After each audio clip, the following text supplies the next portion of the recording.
You don't know Spider-Man? The wisecracking, wall-crawling, friendly neighborhood? Well, you know. In that case, let's weave you a tale. Ooh, my spidey sense is tingling.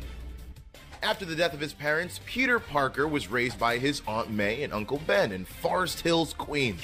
He grew into a teenage science enthusiast and resident wallflower at Midtown High. Okay, he was a nerd. One day, at a science demonstration, Peter was bitten by a radioactive spider, giving him proportional arachnid strength, speed, and wall-crawling abilities. With his amazing new skills, he did what anyone with superpowers would do. Professionally wrestle. He created a Spider-Man costume complete with web shooters for the full effect. However, Peter, enjoying his newfound fame, ignored a robber escaping backstage.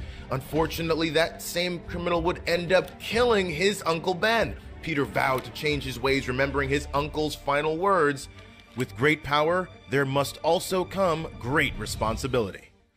Peter got into the swing of the superhero thing, cracking jokes and cracking heads of villains, like the appropriately 8-legged Dr. Octopus, Kraven the Hunter, Mysterio the Illusionist, that mean old turkey the Vulture, the shocking Electro, and the abrasive Sandman.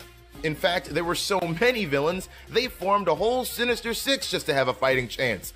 It still didn't work.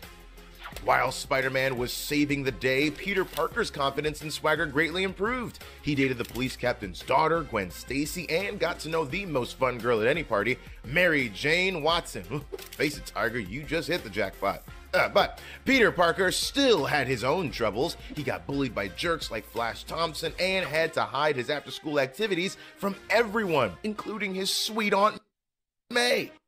She was having enough trouble just trying to make ends meet, so to help out, Peter got a job at the Daily Bugle selling pictures of Spider-Man to the world's worst boss, J. Jonah Jameson. Because if someone's going to defame you, you might as well get a cut.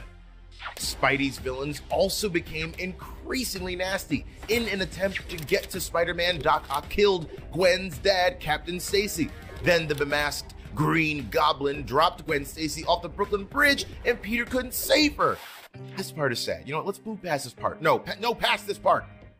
Peter and Mary Jane mourned the loss of Gwen, and in time, their own relationship bloomed. Peter grew up and got several advanced science degrees. MJ became a model and actress, and eventually the two got married. Aww. And then got unmarried thanks to a deal with Mephisto. It's a long story.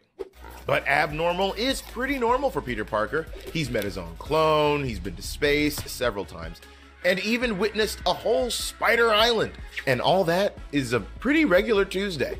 Over the years, Spidey has worked with teams like the Avengers, the Fantastic Four, and the Web Warriors. Peter rekindled the flame with MJ, and he even told Aunt May about his alter ego, and later, all of New York City. Peter lived. And then he seemingly died.